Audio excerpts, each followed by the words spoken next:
Politisi senior sekaligus mantan kader Nasdem, Zulfan Lindan, mengatakan mantan ketua umumnya Surya Paloh disinyalir bisa saja pindah ke koalisi Gerindra dan meninggalkan Anies Baswedan jika paslon dalam Pilpres 2024 hanya dua.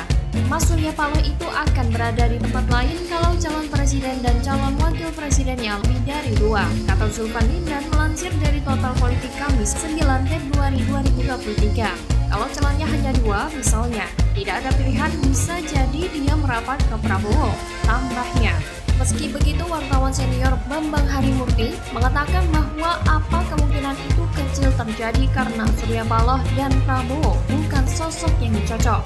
Meski begitu, Zulfan mengatakan tidak ada yang tak mungkin. Dia mencontohkan hubungan Paloh dan Luhut Binsar Panjaitan yang sempat retak namun kini sudah sering ngobrol lagi. Berangkat dari situ, kemungkinan untuk membawa dalam situasi tertentu yang apalagi situasi terdesak, bisa saja Surya Paloh itu lompat ke Gerindra. Sebenarnya tidak ada yang spesial dari ini, tapi jika melihat manuver-manuver yang dilakukan oleh Surya Paloh belakangan ini, hal itu memang sangat mungkin terjadi. Dan posisi Anies sudah pasti terancam. Dia akan kebingungan ketika Surya Paloh dan Nasdem merapat ke Gerindra. Karena beberapa petinggi Partai Nasdem beberapa waktu yang lalu juga telah mendatangi sekretariat bersama atau sekber Partai Gerindra PKB dan terjadi diskusi antara jajaran petinggi tiga partai. Sekjen Gerindra Ahmad Muzani mengatakan banyak hal dibicarakan ketiga partai dalam pertemuan itu. Wasekjen PKB Syaiful Huda mengatakan sampai saat ini Nasdem belum secara gamblang membuat koalisi. Karenanya, kata Huda, peluang Nasdem untuk bisa bergabung dengan partai yang sudah berkoalisi seperti Gerindra PKB itu akan selalu ada. Terkait wacana koalisi perubahan kebangkitan Indonesia Raya, Huda menyebut politik itu sangat dinamis. Hal itu juga senada dengan pernyataan Ahmad Ali yang juga menyebut politik itu sangatlah dinamis. Dari gestur tubuh para petinggi Gerindra, PKB, dan Nasdem, mereka sangat antusias untuk mendeklarasikan bakal calon presiden, entah dari Gerindra atau PKB.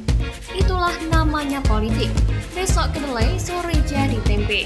Akhirnya, Partai Nasdem merasakan sendiri bagaimana sulitnya membangun koalisi dengan partai oposisi. Angka Nasdem di berbagai survei malah makin turun. Dari 9% hasil pemilu 2019 akhir-akhir ini anjlok di seputaran angka 3 hingga 4% saja. Nasdem bukan hanya terlihat absurd, tapi juga terlihat sangat bodoh. Ngarepin peningkatan suara kok dari Anies dan partai-partai oposisi, sedangkan Nasdem selama 2 kali pemilu selalu berada di kelompok pemenang.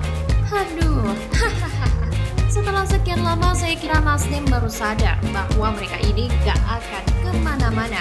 Jika hanya ngarepin Anies dan 2 partai oposisi itu, saya kira ada peran Presiden Jokowi di sini ya. Jadi ketika Surya Paloh dipanggil Presiden Jokowi, itu tujuannya untuk menyadarkan Nasdem.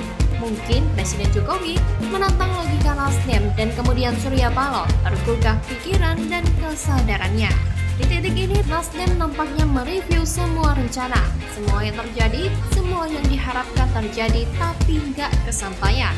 Yang jelas, keputusan Nasdem akan menentukan nasibnya pada Pilpres 2024. Jika salah memilih, maka kita mungkin akan melihatnya sebatas sejarah.